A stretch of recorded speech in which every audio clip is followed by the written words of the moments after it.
Assalamualaikum warahmatullahi wabarakatuh. Oke, ketemu lagi dengan saya teman-teman Gita Pratiwi. Di pembahasan kali ini saya akan membahas mengenai aplikasi Schoology. Mungkin dari teman-teman sudah banyak yang tahu mengenai aplikasi Schoology ini, entah ketika di sekolah atau di perkuliahan dan lain sebagainya. Mungkin sudah ada yang tahu dan pernah menggunakan aplikasi ini.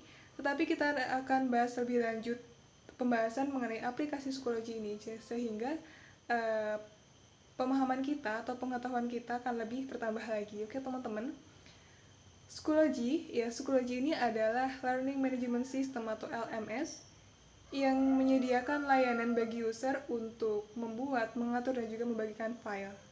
Nah, lambang Schoology ini didesain oleh Jeremy Friedman dengan Ryan Huang dan tim Trinidad pada tahun 2007 ketika mereka masih belum lulus universitas. Kemudian teman-teman ternyata pada awalnya, aplikasi Schoology ini hanya dapat digunakan untuk membagikan file saja. Namun seiring dengan perkembangan zaman, aplikasi Schoology ini sudah mulai dikembangkan lagi fitur-fitur terbarunya sampai dengan saat ini.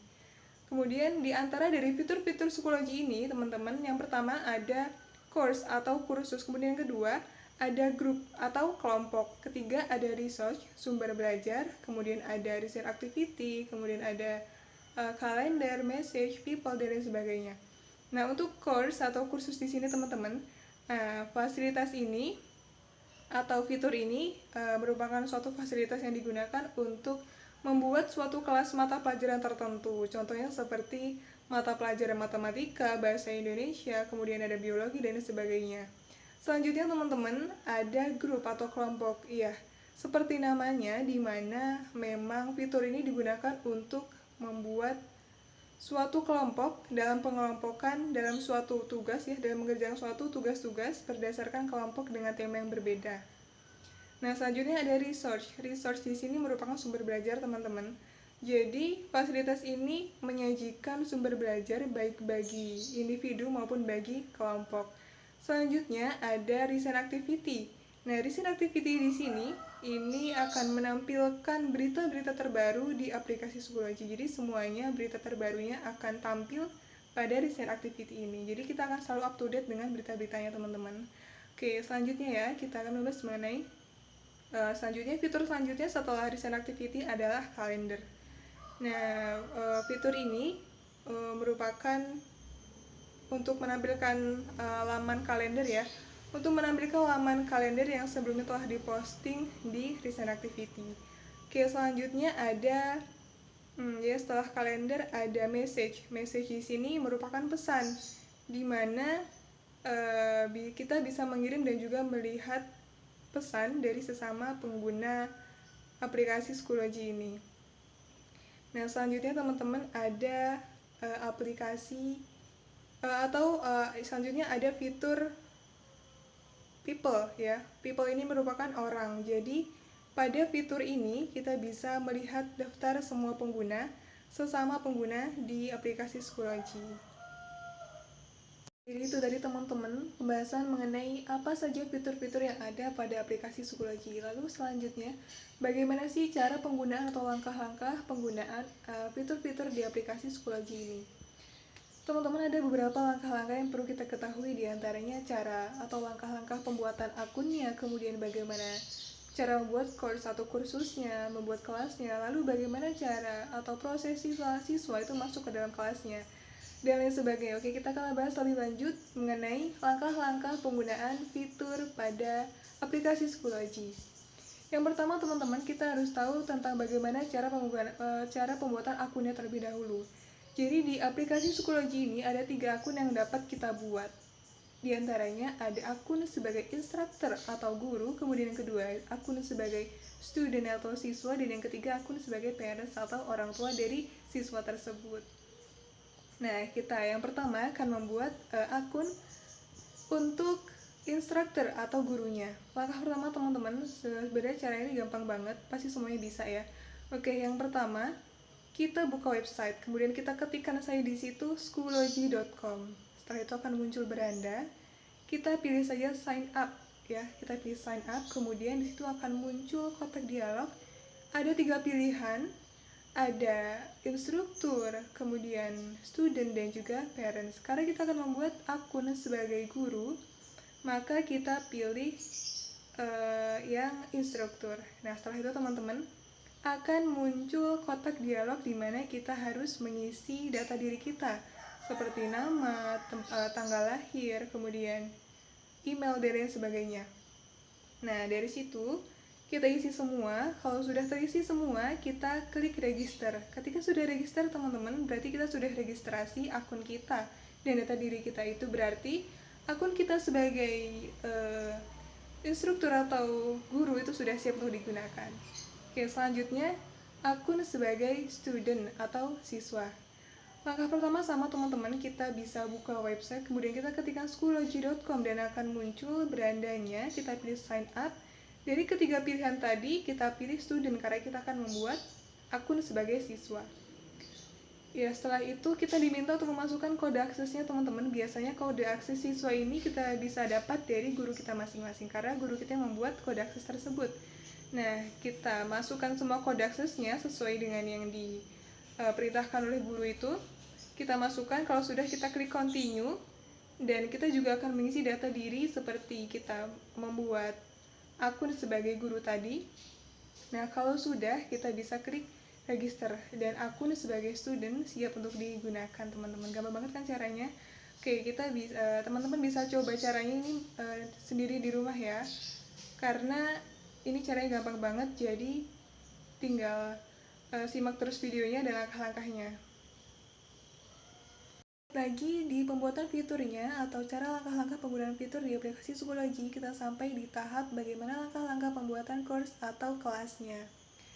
Di beranda Schoology ini teman-teman di bagian atas ya, di menu-menu yang atas itu teman-teman bisa pilih atau klik course, kemudian bisa klik create, kemudian kita diminta untuk mengisi keterangan di situ teman-teman. Kita isi semuanya. Kalau udah semua, kalau sudah terisi semua, kita bisa klik create lagi.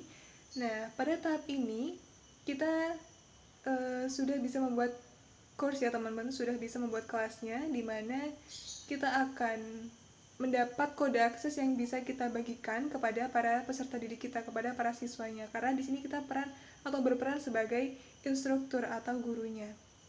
Nah, di situ kita bisa membuat tugas, kemudian bisa mengadakan diskusi dan lain sebagainya. Kalau kita ingin menambahkan foto atau gambar-gambar, kita bisa juga tambahkan di sini teman-teman, caranya dengan mengklik add materials. Nah, ini merupakan langkah-langkah dari pembuatan course atau kelasnya teman-teman. Lagi pada atau langkah-langkah dari proses siswa itu masuk ke dalam kelas atau course yang telah dibuat oleh guru. Di beranda Schoology milik student atau siswa, di bagian atas seperti tadi ya teman-teman, kan ada menu course ya, di situ bisa kita klik di situ. Kemudian kita mengisi kode akses yang telah diberikan oleh guru sesuai dengan mata pelajaran atau kelas yang kita ambil. Jadi kita isi di situ, kemudian kita klik ya. Kemudian setelah itu kita akan bisa masuk ke dalam kelasnya guru itu dan kita bisa mengerjakan tugas-tugas yang diberikan oleh guru. Kita lanjut lagi di langkah-langkah selanjutnya dari penggunaan fitur-fitur di aplikasi Schoology. Nah, di sini kita berperan sebagai guru ya teman-teman atau instruktur, di mana kita akan memberikan tugas kepada para peserta didik atau siswa-siswa kita. Langkah yang bisa kita lakukan ya, di beranda Schoology ini kita bisa klik add materials ya, add materials, kemudian kita pilih saja assignment. Di situ kita bisa menentukan jenis tugas apa yang akan kita berikan kepada siswa kita. Kemudian kita bisa menentukan bisa mengupload filenya, file tugas kita, bisa menentukan batas waktu pengumpulannya dan berapa skor yang akan kita berikan kepada para siswa. Setelah selesai semuanya teman-teman, kita bisa klik create. Nah, di sini tugas kita, tugas atau soal-soal ini sudah bisa kita bagikan atau berikan kepada para peserta didik kita. Oke, kemudian teman-teman, ketika guru sudah membuat tugasnya dan sudah mengupload tugasnya, nah, sebagai siswa kita akan mendapatkan notifikasi di mana tugas itu diberikan. Jadi langsung ada notifikasinya teman-teman. Jadi siswa itu sudah tahu, oh ternyata ini sudah ada tugas lagi, oh ternyata guru ini sudah ada tugas yang baru lagi gitu. Jadi ketika sudah mendapat notifikasi tugas, kita bisa klik di situ, sebagai siswa ya, ini sebagai student kita klik tugasnya, kemudian kita bisa untuk mengunduhnya bisa kita klik text doc ya, text dokumen. Kemudian ketika kita ingin melihat secara online, kita bisa klik view, maka akan muncul tampilannya. Begitu ya teman-teman caranya. Oke, selanjutnya teman-teman, pada aplikasi psikologi ini juga memiliki beberapa kelebihan dan juga kekurangan. Di antara beberapa kelebihan di aplikasi psikologi ini, terdapat suatu fasilitas absensi, di mana kita bisa melihat daftar hadir dari para peserta didik yang biasanya terlihat seperti tandanya ya, ada tandanya seperti hadir, tidak hadir, terlambat, atau izin dan lain sebagainya, itu nanti bisa terlihat di situ secara otomatis. Kemudian teman-teman, pada aplikasi psikologi ini juga tersedia fasilitas analitik di mana kita bisa melihat semua aktivitas yang dilakukan oleh peserta didik ketika mereka sedang login di akun psikologi mereka. Nah, selanjutnya juga pada aplikasi ini kita bisa memfilter. Jadi tidak sembarangan orang itu bisa bergabung pada course atau kursus atau kelas kita. Jadi kita bisa memilah-milah dan kita bisa memfilter siapa saja orang yang bisa bergabung. Sama halnya seperti ketika mereka ingin mengupdate sesuatu atau ingin mengupload apapun itu di course-nya, kita juga bisa memfilter postingan-postingan yang akan mereka upload. Jadi tidak sembarangan mereka bisa unggah begitu saja. Kemudian teman-teman, pada aplikasi psikologi ini juga terdapat fitur yaitu message ya, yaitu pesan. Jadi kita bisa mengirimkan pesan antar sesama pengguna aplikasi psikologi. Selain itu juga kita bisa memberikan nilai, suatu penilaian, poin, grade, dan lain sebagainya secara otomatis menggunakan aplikasi psikologi ini. Kemudian teman-teman, kita juga bisa mendownload aplikasi ini pada Google Play Store. Jadi kita bisa menggunakan aplikasinya secara mudah dan gratis. Kemudian, di antara beberapa kelebihan yang sudah saya jelaskan, ternyata aplikasi psikologi ini juga memiliki beberapa kekurangan. Di antaranya adalah guru ini tidak bisa mengundang siswa menggunakan email. Dan juga konten pada mobile phone itu ternyata kurang lengkap, teman-teman. Ya, mungkin itu saja yang dapat saya sampaikan. Tadi sudah saya bahas mengenai bagaimana apa yang dimaksud dengan aplikasi psikologi, terus fitur-fitur apa saja yang ada di aplikasi psikologi, dan juga bagaimana langkah-langkah pembuatan akun dan lain sebagainya, sampai dengan kelebihan dan kekurangan sudah saya jelaskan. Kurang lebihnya saya mohon maaf, saya akhiri. Billahi fisabilil haq, fastabiqul khairat. Wassalamualaikum warahmatullahi wabarakatuh.